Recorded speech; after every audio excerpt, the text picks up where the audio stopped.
This is Ralph with 13 Peppers. It has been a little bit over a month since I posted anything. Let's see if my lazy ass has actually accomplished something.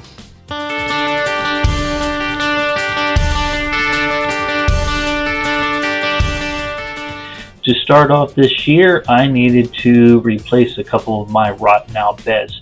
They've actually been sitting for close to 10 years, and it was just time to go ahead and replace these out.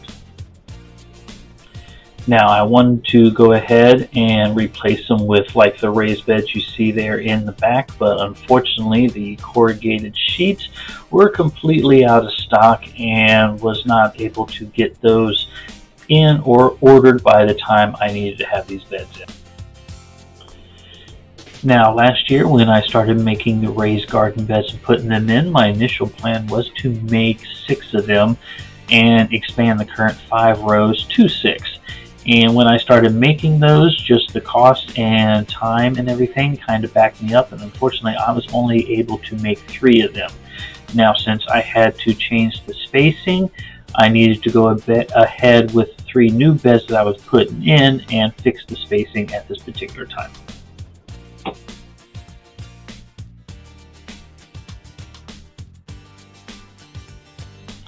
Now, here is the fun part of the project for me. This is the cutting and the building.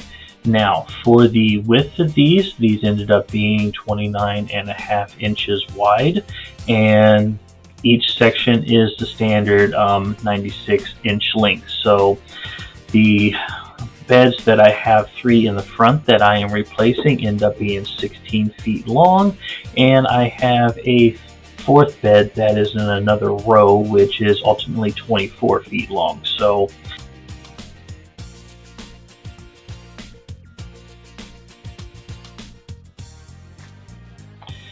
now the funny part is as I'm editing this video and I'm speeding this up and watching this, in my head I can only hear the Yakety Sax song, and not quite sure if it's a copyright issue or not, but I wish I could play it during this process right here.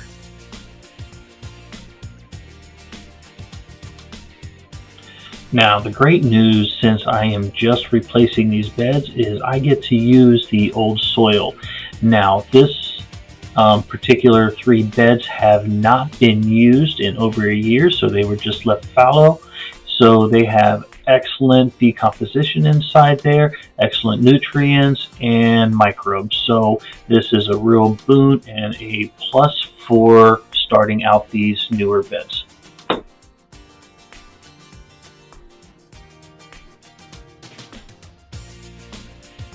Now, as I'm putting this project and everything together, my father decides to come out and decide he wants to actually help for a while. And what I mean by help is supervise. Now, actually, I am just joking and picking on him. That man has worked very hard all his life. He deserves to be able to sit back and not work as hard anymore, so no problem here.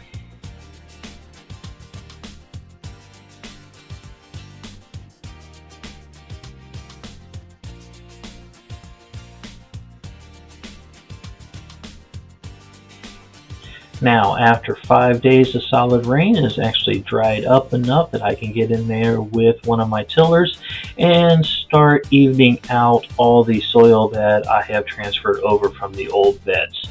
Now, the one reason that I did make the bed width 29 inches is once you put the 2x4s on that, that's going to take up 1.5 inches on each side and leave you with a 26-inch span in between the sides. Now, with the tiller, I have a 24-inch space on the tines, and that lets me fit in there really nice, just so it doesn't hit the sides or tear anything up as I am tilling it up.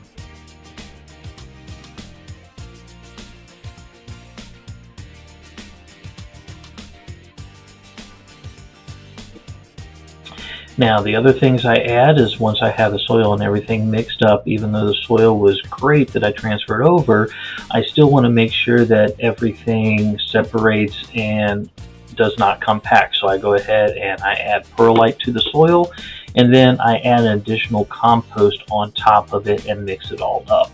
The one thing that you do not see that I don't have video on is after I do all that, I go ahead and add some tomato tone on top of the mixture and some rock phosphate to make sure that it helps with proper root growth of the peppers.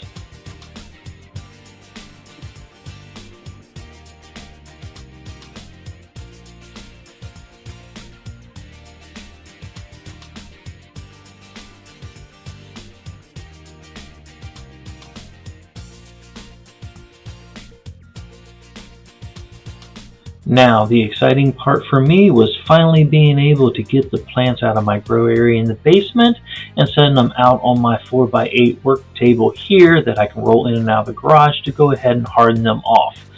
Now, with this, when I moved it out to harden it off for the first day in the sun, I put it out for about a half hour, second day for about an hour, third day for a couple hours, fourth day for about 6 hours at that particular point. On the fifth day, I went ahead and transferred them to my backyard where I have a huge shade tree, and I was able to set that out underneath there and finish hardening them off before I put them out into my garden, which is basically full sun all the time. Now, with this and the amount of peppers I had to do this process 3 times total, just to make sure I can get all my peppers out and hardened off. Now, this is some of my beds that I have in the back rows, which are 4 by 16 foot. And with the ground, once I get the soil, compost, and everything in there, I do cover it up with a garden fabric. And then once I get the plants, then I go ahead and cut the holes in the fabric and put the plants in. It just helps with the weeding and the maintenance and everything so much. A little extra work up front in the beginning, but overall it saves on a lot of weeding after the fact.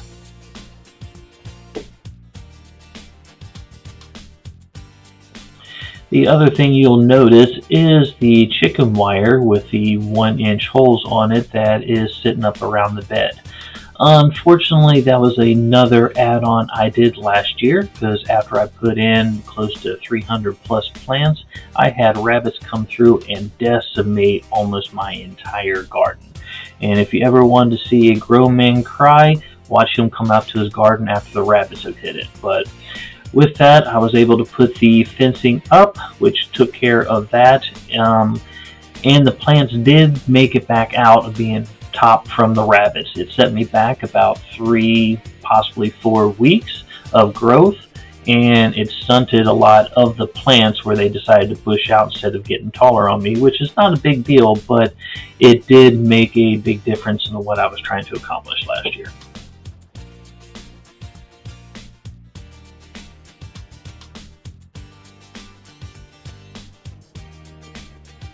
Now, the last thing I do on here before I close up the fencing is I go ahead and straw in all of the peppers. Now, this helps maintain the moisture in between the waterings, which helps out greatly with the amount of time I got to spend out here watering and taking care of everything.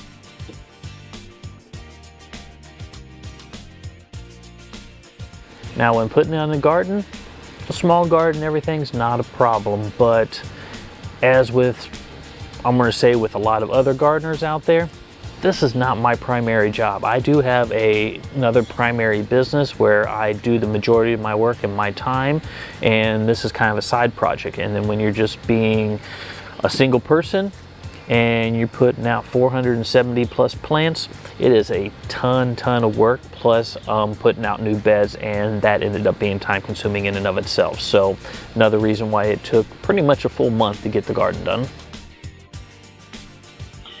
Now, the good thing about having your own garden and it being complete is you get to actually sit back, turn around, and enjoy what you've done, knowing that it's a lot of work and a lot of accomplishments. So as you'll also see as I'm going around the garden here in the back, there is a bunch of fruit I am growing also, and I will go over that later in another video of everything I have on the property.